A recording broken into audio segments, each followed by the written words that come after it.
Welcome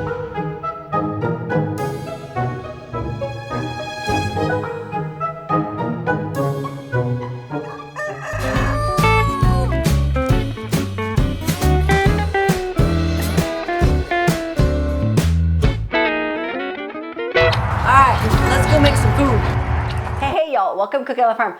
I'm Rachel, and today I have a guest. This is my friend Angela from school. Our kids go to school together.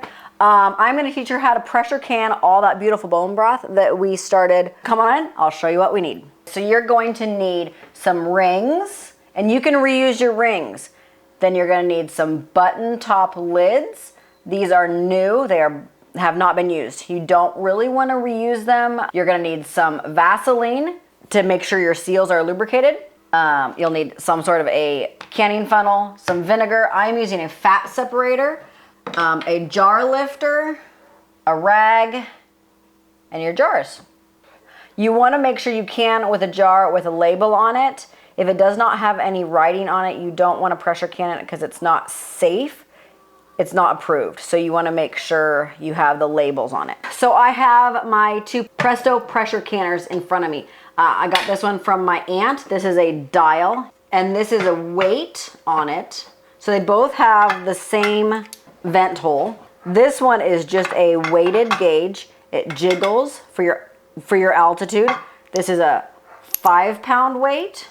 You add one, that's a 10-pound, and then 3 of them is the 15.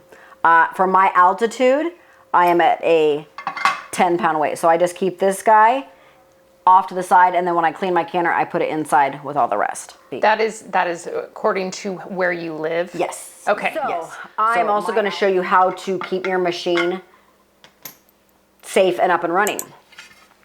So here, I'm going to have you do this one. You're going to do that one. So first thing you're going to do is you're going to look through your center hole or your vent hole.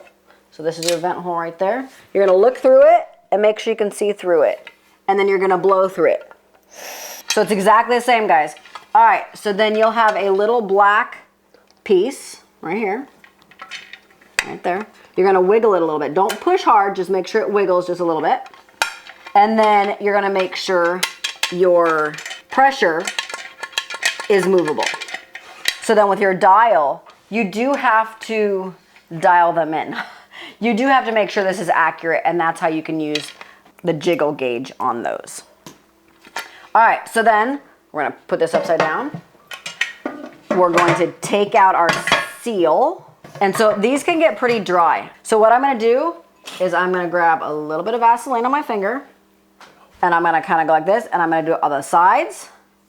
And this is not every time. This is just like beginning canning season. And you wanna just get the whole thing slippery. You're gonna do the whole outside. There's little notches in it. You wanna make sure you get those, guys, and I just run my finger over it. And then you wanna do the inside. So I've talked to people, other canners, and they said that you don't wanna use like coconut oil or something like that because it can go rancid. You're gonna have to do your own research on that. I was told to use this, so that's why I'm using it. So doing the inside, they can get kind of crusty. So you want to make sure that that's not, your rubber breaking down. You can buy replacement seals. And then you can just take a regular paper towel, washcloth, and wipe off your extra. So I'm not taking all of it off. I'm just taking any extra like chunkies. And then you just easily pop it back in like so. So after we've made sure our seals are good, they've lubricated, all of our openings are open, then you have to have your manual to know where to fill. So if you look in mine, there's a notch with, and now I have a water line because of where it is supposed to be, because you always do the same amount of water. So now we're just gonna put some hot water in these till it gets to that line. And it's okay if the water's just a touch over, you just don't want it to be under. So the water serves as two purpose in the jars, to warm them up and to put water in your pressurize them. Yeah. Okay. If you don't want hard water lines on your jars, which I have hard water, I have a well and it has a lot of minerals in it, you can get kind of a white line. And so to prevent the white line, you want to put a splash of vinegar in each one of your canners. And then I also put some in a little bowl right up here that we're gonna wipe our jars. I'm gonna put my canners both on high to get the water heating, because I want the same temperature broth coming out, going into the jars, as going into the canner. So if this starts boiling, I'm gonna turn it down and just keep it at a light simmer, which is what that is over there. I am also heating up some water, and I'm gonna pour it into my lids to soften them. These are clean, fresh lids. Okay, they're already popping. And you don't wanna put boiling water on these, just pretty hot water, because it softens the rubber seal to make them actually seal to your jars. So this is my bone broth. I have my little strainer here. Normally I use a bigger strainer. So this is a fat separator. I've talked about this before. It has this red plug that keeps kind of the fat from going up. It has to sit for a couple minutes. And so my fat has separated, and notice there's like only a teeny bit in there. So I am going to pour, and I do generally about halfway up, maybe just a touch less, just to keep my jars, because they are sitting on my counter here, to keep them warm. So I'm watching my fat line here as I pour. So I generally try to do about 3 jars at a time, and I try not to slosh that fat back down as I go. So I'm watching my spigot here to see when the fat starts to go. See how it starts to go? Then this stuff that's left in here, I put in another just empty jar. What happens if you get fat in the... Oh, if it boils over, it can not seal. Okay. So guys, my jars are hot. They have been in the hot sink.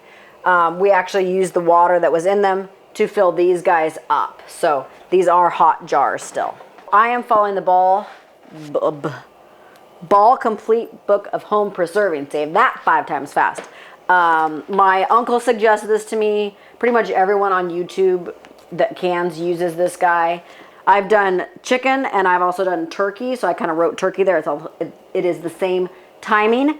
And it tells you how to clean, you know, your chicken. If you're putting a whole chicken in here, it goes into everything. The measurements of how much water to chicken ratio, things like that. And then down here for pints, you're gonna do 20 minutes. These are quarts. So I'm gonna be 25 minutes once I come up to pressure, and I will show you guys that. This is called a debubbler on this end, and then there's a measurement, and if it says an inch headspace, you're gonna set this, and it says on there, you're gonna set this on the rim, and that is 1 inch. So if this tip is touching, that is 1 inch headspace, which generally it is this bottom rim.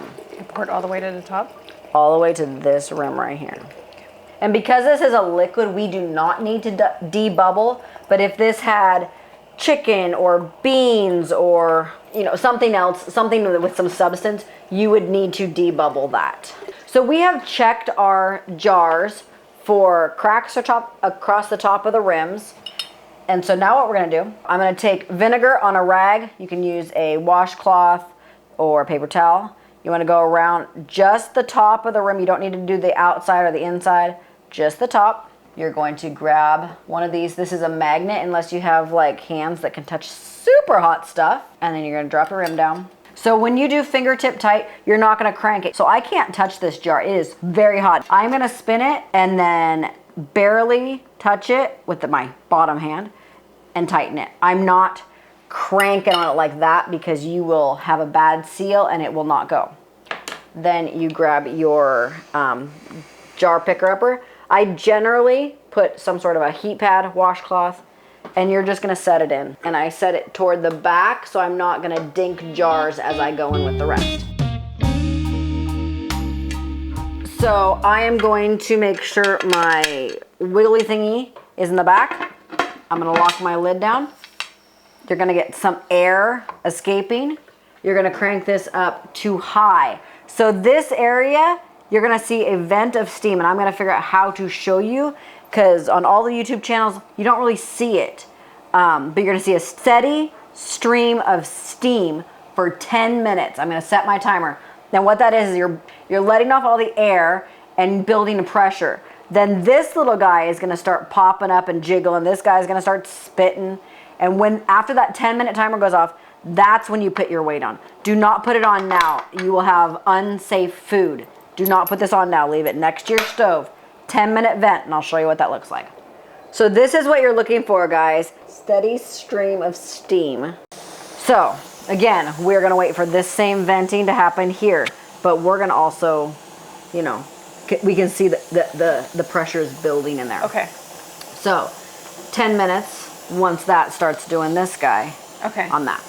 But with this guy, you're not gonna hear it jiggling. It just sits there, and you have to come back and look at it. Because if you go, so this has to process at 10 pounds of pressure from my altitude, and you set it at 10, and you have to keep it at 10. If it goes below, you have to start your timer over, or else it's unsafe. Okay. So say I have it at 10 and we're at 20, what's this have to be, 25 minutes? It's at 20 minutes and it goes below 10, I'd have to start all the way over. All right, guys, so I'm putting my 10 pounds of jiggler on here. So I've got my weight, and then I've got one ring, and I'm just gonna pop it on there. And so now we're building up pressure, okay? And so this is eventually gonna start dancing around. And if it's dancing crazy, and I'll show you what that looks like, you have it too high. You just wanna have it just like a little,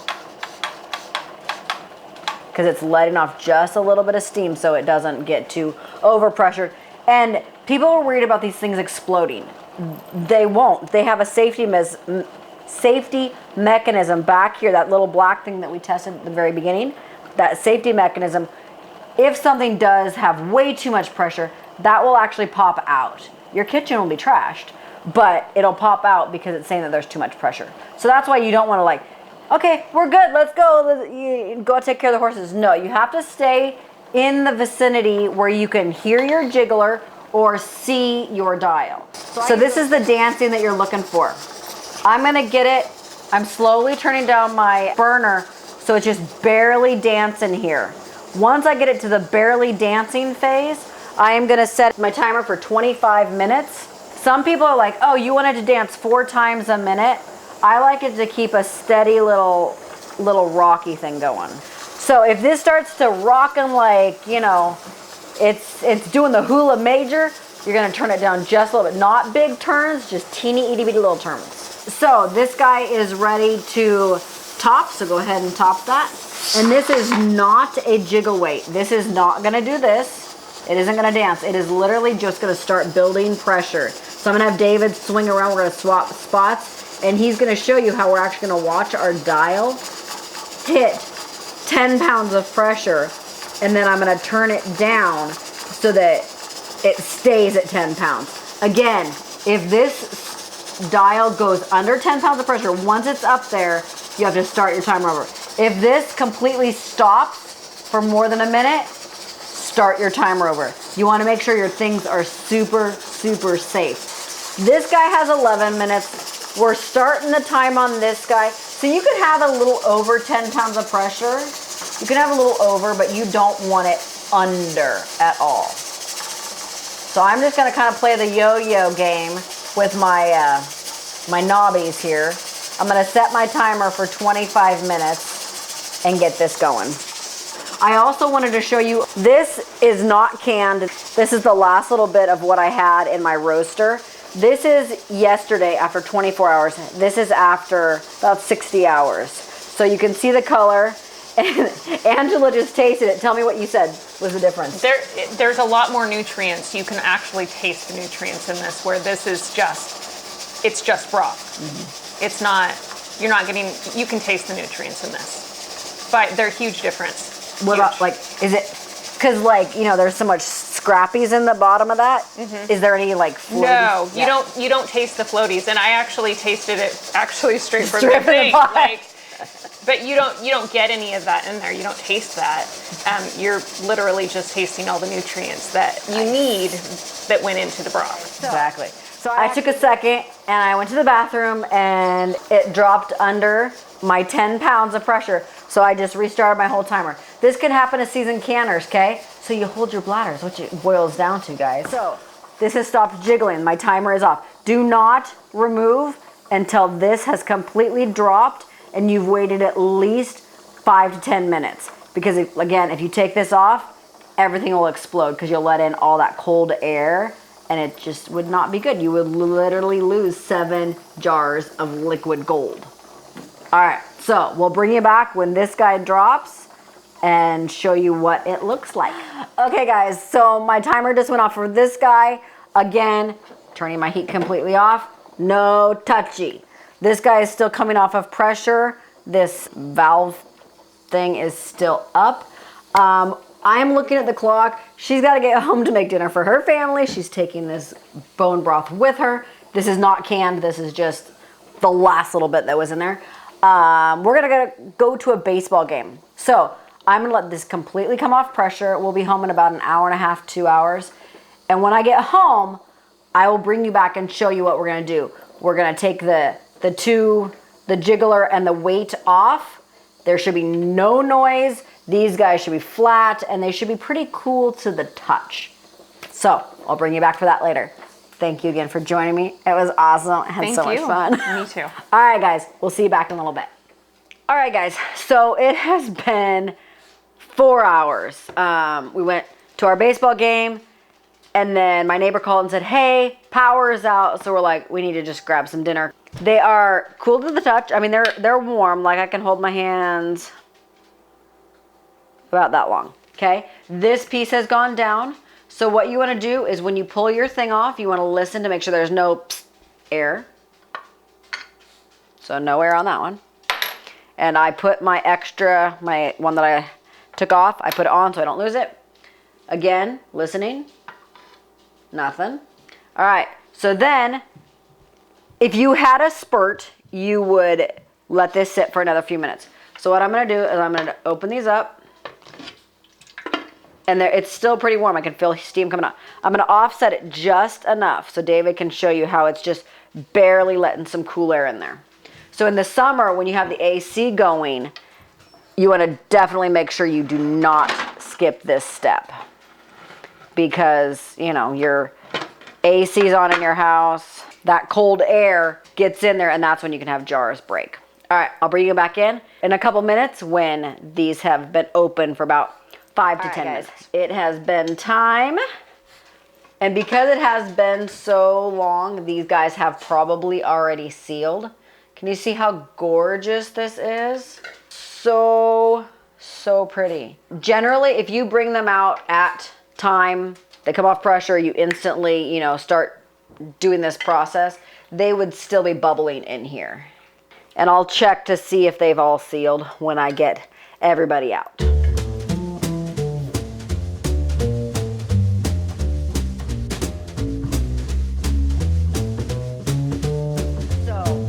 Even though these are cooled down a bit, they're still really hot. So what you can do, take the tip of your finger and kind of touch them. If you hear this sound,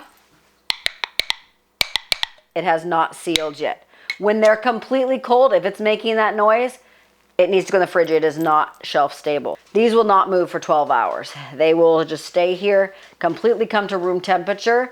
And then tomorrow morning, I will take the bands off, the ring, and then I will check every jar by grabbing just this metal piece on the top. I'll just hold it by that.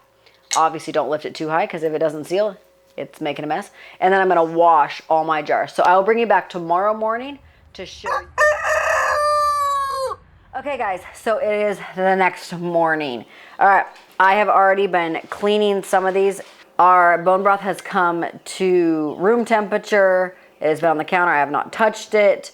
I started removing some of my rings. What you're going to do is you're going to take your ring off very carefully. This one's rusty, so I'm going to put this to the side. I'm going to throw it away. If they do get rusty, the vinegar makes them get rusty. Throw them away. You always get more when you buy brand new jars. If you have, old jars that you're reusing, you were gifted, things like that, you'll have to reuse your lens. You don't store them with the rings bands on. You store them like this. All right, so my band came off. I'm just gonna lift it a few inches off the ground, holding it by this. Remember, this is the sound we don't want. None of these have that, ooh, the jars are dinking.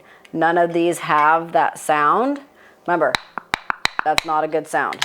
If it has that sound, leave your band on, put it in the fridge, use it this next week sometime. If you ever get a band that is stubborn, doesn't want to come off, be super careful. I mean, wiggle it, wiggle, wiggle, wiggle, wiggle until it comes off. If it does pop your jar, make sure you put it in the fridge. It is still safe, but just put it in the fridge because you need to use it within the next, few days. And then throw that ring away, because if that ring's doing it to this jar, I wanted to put, 14 jars away, and if one of them the seal breaks, that's one that I've put in the fridge that I don't get to put on my shelves. So, all right. The other thing is we're gonna wash our jars really, really, really well, because this is just bone broth. But if there was some, meat in here or some veg or whatever, and it, seeps out, gets caught in these and then gets caught down here, those things need to be washed off really well, regardless if it's bone broth or whatever it is. I didn't know this the very first time I did my peaches. And one of my farm boys went and got a jar for me, and I brought it in. I went to pop my seal, and I looked, I'm like, oh, there's mold. So I washed it up really good because the seal was still on. I washed it really, really well. I made sure I didn't shake my jar at all.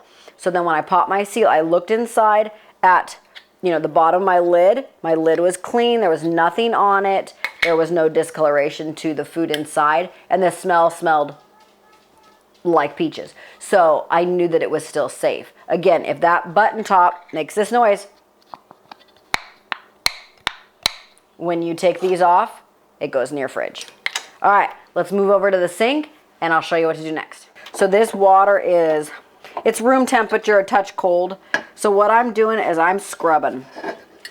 I'm going around these rims really, really, really well. You don't really want to be that gentle either, because if it's gonna pop, I'd rather have it pop here so that I can put it in the fridge than it pop in my pantry and me not know when it pops. So I'm gonna do this to all my jars. Do not use hot water. Some people like to use hot water. I use room temperature water because you do not want to heat the contents up in here. All right, and then I just rinse my jar. All right, clean towel, and we will dry my tops, write the date, the contents in them, and then move them out to our storage. All right, guys, I have got all my bone broth. I have got it labeled. I just put chicken on it because I either do chicken or I do beef, and I use ham bones in both of them, so I'm not gonna write chicken and ham. So I put chicken, I put today's date, so all this is gonna be added out to what I have out there. My roaster is going again. Why waste all those bones and on that stuff that's still in there when it still could have more nutrients pulled out? All right, guys, we'll talk to you next time from Cooking on the Farm. God bless. We do a lot of takes. Rings. What are that thing was called? Oh my gosh. Grabber. Word. Yeah. I probably have gone around this like 5 times now. And then you wash your paws. Wash your paws. Yeah. We're on a farm. We call paws here. Yeah. My husband, he was cutting he's the chocolate lab. He was cutting this nail and he kept calling it a pedicure, and I said, no, it's a podicure, honey. Because I made a faux pas. A faux pas. Where's my little doohickey? My big fat measuring spoon. All right, guys, so, that almost fell. Steady steam I'm gonna start it dropped under.